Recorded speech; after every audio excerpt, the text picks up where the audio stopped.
Like, there's going to be a lot of spells that are supposed to go alongside this where you go, wow, this is concentration? Crap. And that's not... Those are the ones you usually want with your warlocks. Yeah, because you get 2 pact slots, Mm-hmm. which is why a lot of blades feel clunky.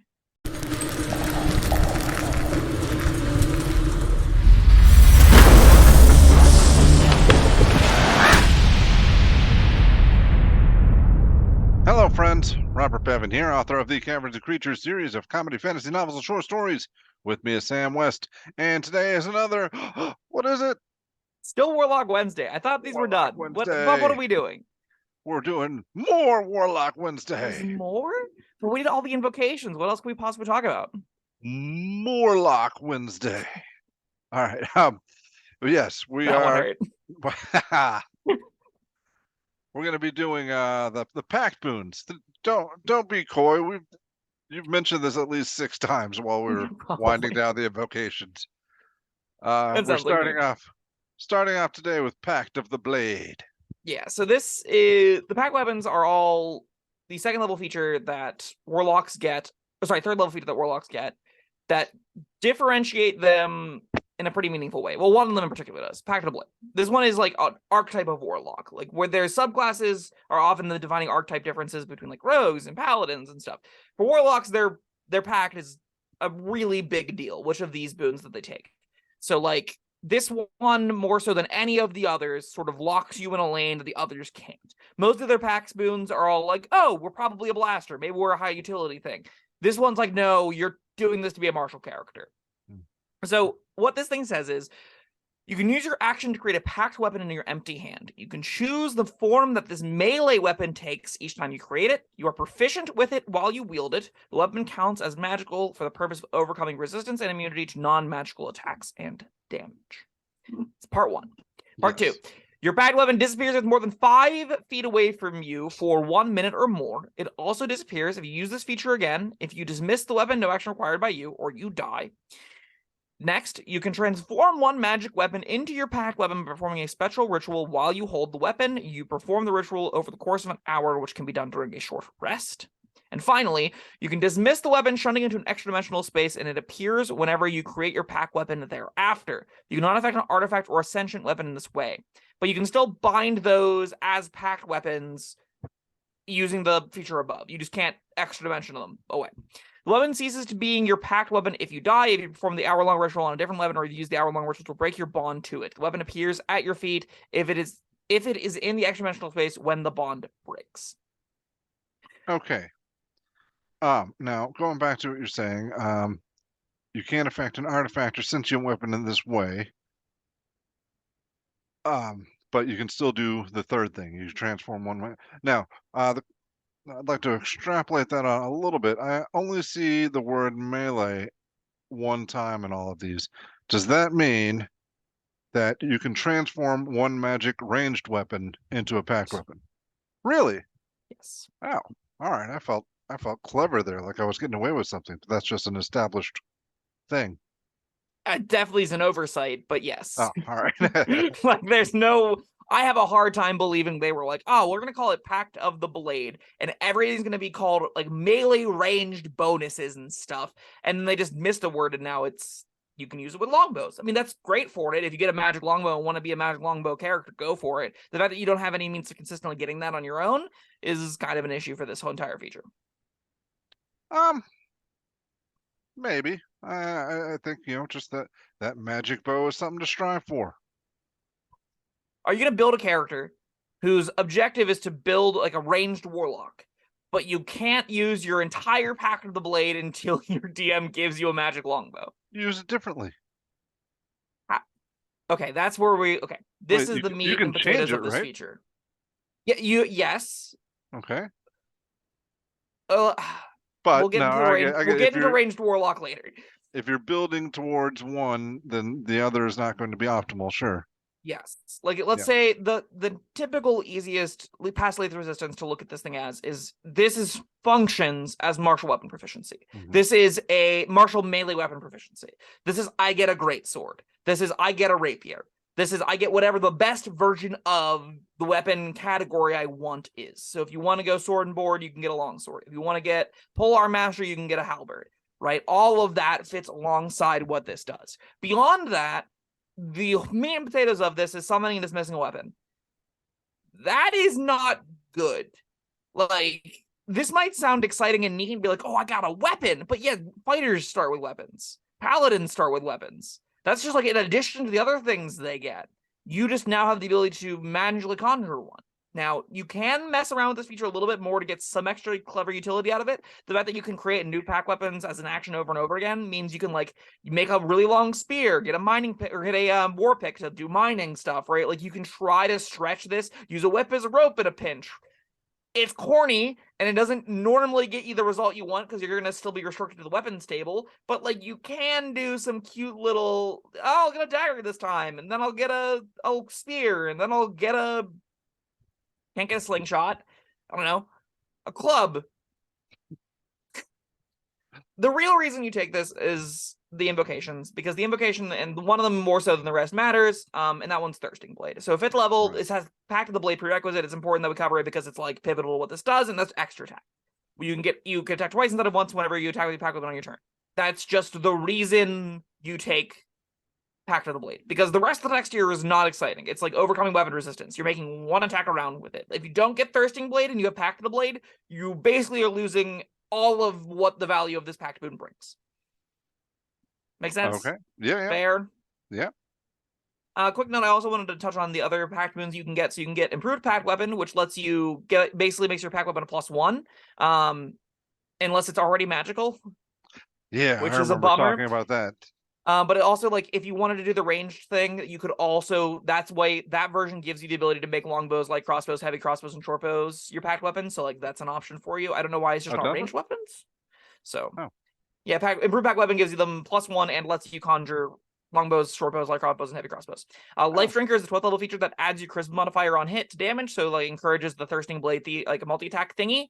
And then that's it. Those are the 3 options you get that build out of Thirsting Blade, or out of Pact of the Blade from... Oh, and I'm sorry, Eldritch Smite. I almost forgot Eldritch Smite, which is a D8 force damage plus for the spell slot levels. It's terrible. Awful stuff. But you could technically take that if you'd like to.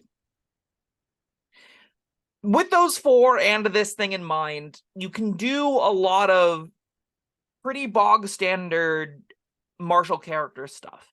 I think with Pact of the Blade and your invocations, you're going to perform and feel a lot like a worse version of a paladin. And that's not necessarily the worst place to be, but there is a genuinely high cost to using Pact of the Blade, just because the other Pact Boons don't also ask you to sync your invocations to function. They always give you something that's really solid. They always give you something that's, like, useful on its own, which makes me kind of lukewarm on this. That being said, a lot of builds just need it. And you can go Hexblade. That's, the element in the room as far as subclasses go. That one uses it the most effectively, hypothetically. It gives you, like, a Hexblade curse, and it gives you armor and shields and other things, like just blanket martial weapon proficiency, which kind of is a non-bow with this, but not really. I'm low on Hexblade. I don't think that option's that good. We have talked about that in the Hexblade video someday, but this is all comes together to say, expect Pact of the Blade characters to invest in Thirsting Blade. Like, if you take Pact of the Blade, you are taking Thirsting Blade at 5th level. And then you are going to be closer to a martial character, like a half-caster, in the vast majority of circumstances, than you will be to your wizard counterparts, than you will be even to, like, your artillerists of the artificer class, closer to... I think Rogue is closer to the rest of what Warlock is doing, but this is going to be more like Ranger. This is going to be more like, not quite Fighter, because Fighter makes a lot of attacks, not quite Monk, because it makes a lot of attacks, but like Barbarian. You'll feel similar to those kinds of characters.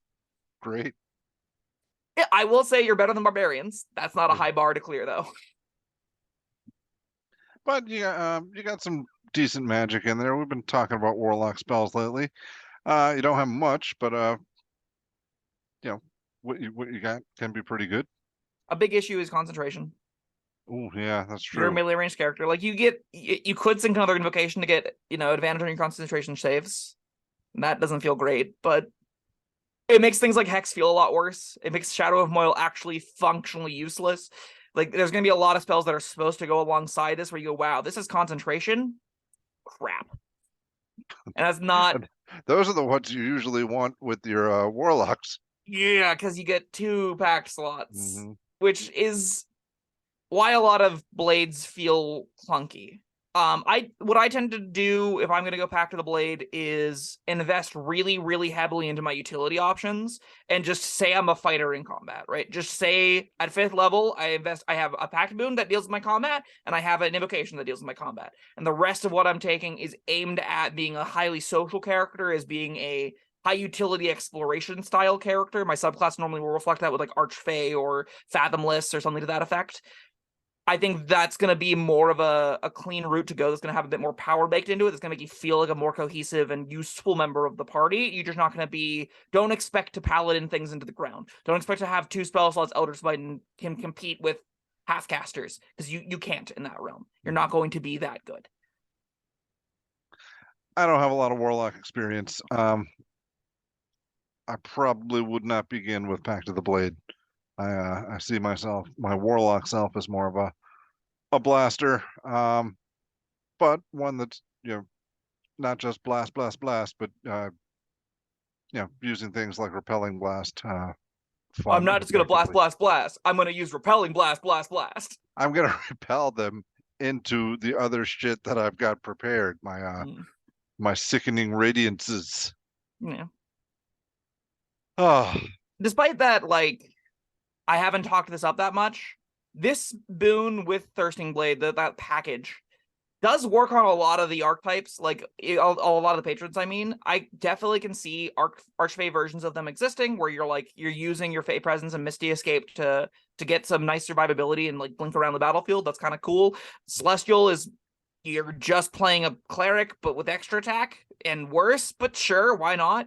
Fathomless gives you a cool bonus action to use. Fiend I like a lot with it, because you kind of want to go in with the ability to use the Charisma mod temp HP boon, but also want to use their really baller spell list, so you get like Burning Hands and stuff. So your goal is to be like up in the middle of creatures using a great sword, cleaving their souls, and then lighting them all on fire from that range. You're not going to be like that dedicated concentration on that build, so I like Fiend a lot with it.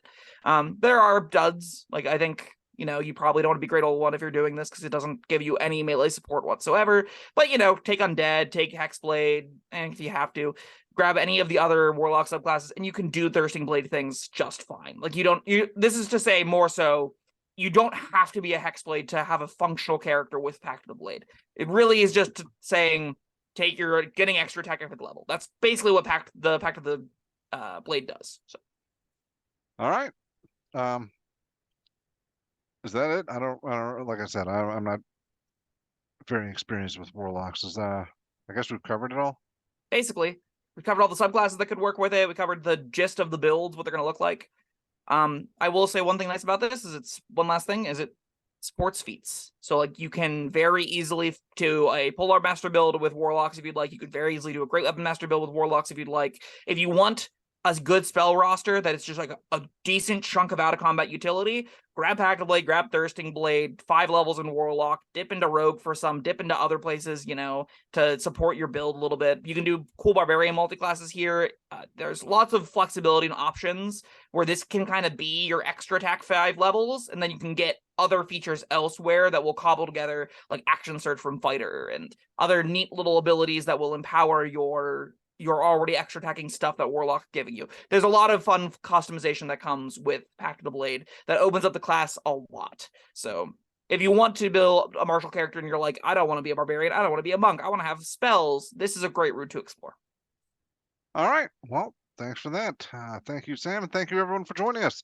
Let us know what you think of Pact of the Blade Pact of the Blade down in the comments below. Like, subscribe, and we'll see you next time. Bye-bye.